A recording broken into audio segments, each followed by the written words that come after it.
tayo sa may SLEX. Ayan, no? Ako si Mubuano. Kung bonsai enthusiast ka o bonsai lover, mag-subscribe ka at isi-share ko sa iyo ang 15 years na experience ko sa pagbobonsai. Kumusta mga kababayan? For today's video, ang gagawin natin yung kasing Yomadori, ang tawag doon sa bonsai hunting sa wild, no? Pero dito, nasa urban city tayo. Sa katunayan, nandito tayo sa may SLEX. May mga nakita tayo dito na mga potential na materyales na nakakabit dito sa pader. Ayan, o. Nakikita nyo? Ayan, o. Ang tawag dyan, ficus hearty leaves. Hindi ko alam kung ano yung tawag dyan sa scientific name. Pero i-research na lang natin at ipapakita ko sa inyo habang busy daanan na to sa mga sasakyan.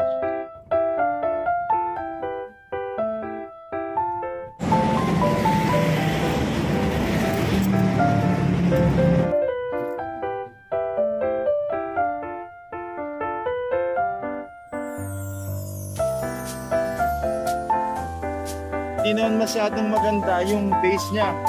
Sa tingin ko, bumalik na tayo yung maganda. Bonsai hunting materials in the city.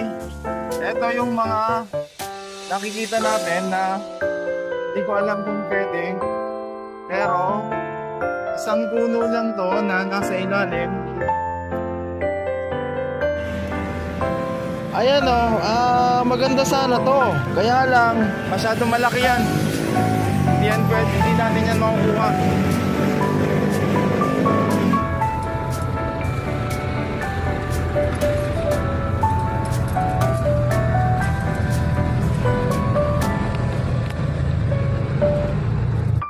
Siguro ito, tingnan natin. Ito naman sobrang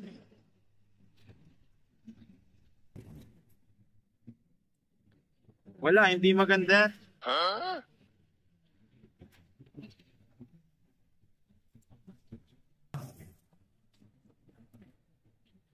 Ito, pwede siguro tayo ditong kumuha. Ayan, o. Ito. Kumuha tayo ng ilang piraso dyan.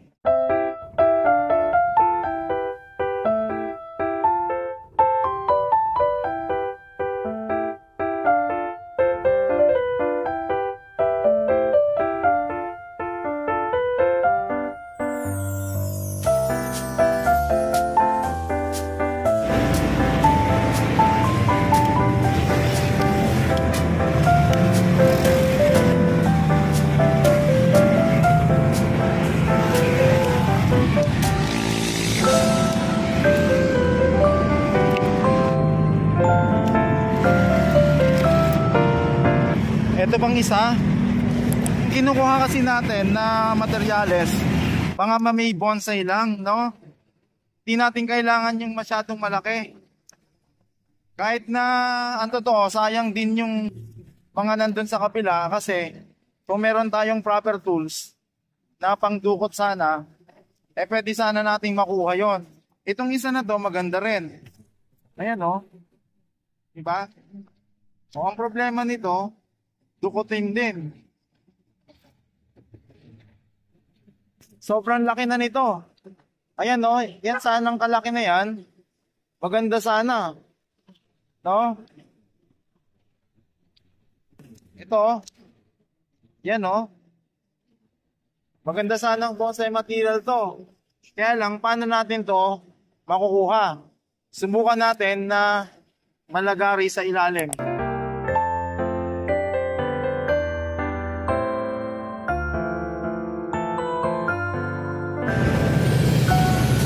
So, nakuha natin. Okay na tayo, gusto na tayo rito. Abangan nyo, itatanim natin to.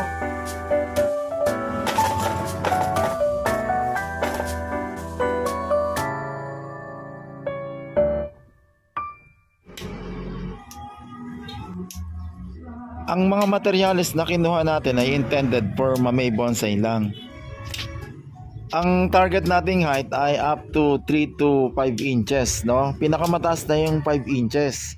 Kaya nakikita ninyo yan, yung mino-workshop ko, puputulan pa natin yan.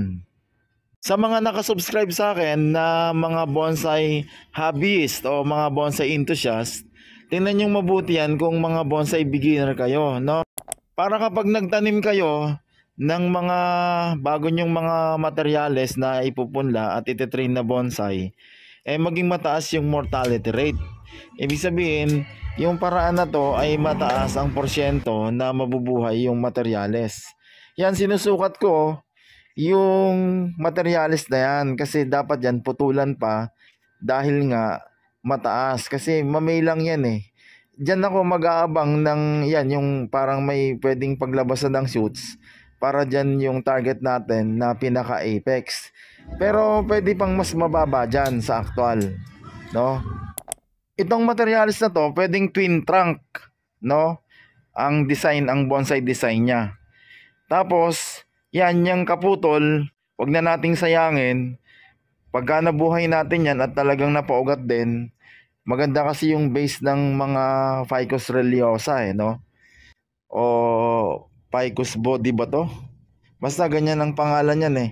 Pero ang talagang nakikita ko na pangalan nito, Ficus religiosa, no? Sa sabon ninyo, nakikita nyo yan? Pero yung sabon nyo, yung kahit yung sa dishwashing lang, no? After nun, babanlawan nyo, tapos pupunasan. Pagkatapos na punasan, applyan ninyo ng sealant para dyan sa mga cuttings. Kasi may nabibili nun. Pagkatapos, kaya yun nilalagyan yan para ma-prevent yung pagkabulok agad. At saka wag din pasukan ng mga microorganism na mga katulad ng fungi ba, fungus.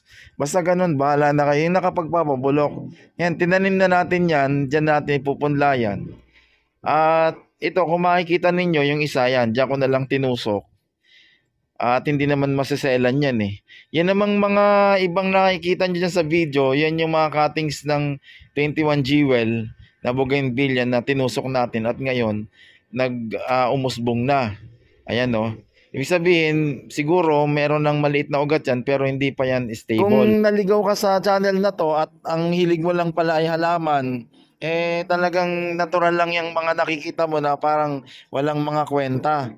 Kasi ang bonsai kapag nasa material stage o nasa training stages siya, talagang parang walang kwenta lang.